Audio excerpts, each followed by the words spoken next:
Why is he so fixated on you and blaming you for everything? I beat him. Joe Biden didn't hold back during his first live TV interview since leaving the White House. The former president slammed current commander-in-chief Donald Trump on the May 8th episode of The View, telling the co-host that he believed the first 100 days of Trump's second term were the worst of any U.S. president. Let me put it this way.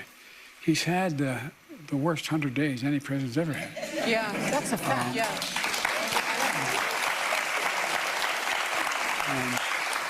And I would not say honesty's been a strong point. And when asked why he thinks Trump often disparages him in public remarks, Biden took a swipe or two of his own. Why is he so fixated on you and blaming you for everything? I beat him.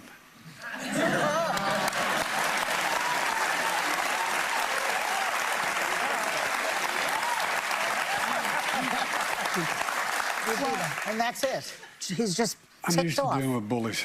Not only is he obsessed with you and blaming you for everything, he's also obsessed with the fact that you used an auto pen to sign the pardons you issued right before you left office with members of your immediate family. Now he's calling for investigations and claiming the pardons are void and vacant. Oh, he's vacant. Biden went on to reflect on his vice President Kamala Harris replacing him on the Democratic ticket after his disastrous debate performance against Trump, and revealed why he was, quote, very disappointed but ultimately not surprised that she ended up losing. I wasn't surprised, not because I didn't think the vice president was the most qualified person to be president, and she is. She's qualified to be president of the United States of America. Right. But I was surprised, I wasn't surprised because they went the route of the sexist route, the whole route. I mean, this is a woman, she's this, she's that. I mean, it really, I've never seen quite as successful and a consistent campaign undercutting the notion that a woman couldn't lead the country, and a woman of mixed race.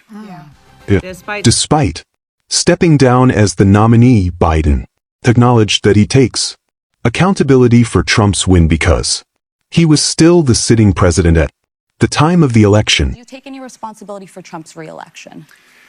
Yes, I do, because look, I was in charge and he won. So, I take responsibility, number one. Biden also noted that he keeps in touch with Harris frequently and had just spoken with her the previous day, though he wouldn't specify what advice he'd recently given. Yesterday, I talk to her frequently. We stay in touch, number one. Number two, she's sought my opinion. I'm not going to tell you what it is. What to wear to the Met Gala. That's exactly right. No, but all kidding aside, she's got a difficult decision to make about what she's going to do. Yeah. I hope she stays fully engaged. I think she's first rate. But we have a lot of really good candidates as well. So I'm optimistic. I'm not pessimistic about that. As for multiple claims that his cognitive function was of growing concern in his final year in office, including among former President Barack Obama, Biden, and wife Dr. Jill Biden, who joined the interview midway, maintained their stance that his decision to bow out of the race wasn't related to any health issue. Can I ask what your relationship is with President Obama and how you address those concerns that they raised? Well, look, I think that the only reason I got out of the race was because I didn't want to have a divided Democratic Party. It was a simple proposition. And so that's why I got out of the race. I thought it was better to put the country ahead of my interest, my personal interest.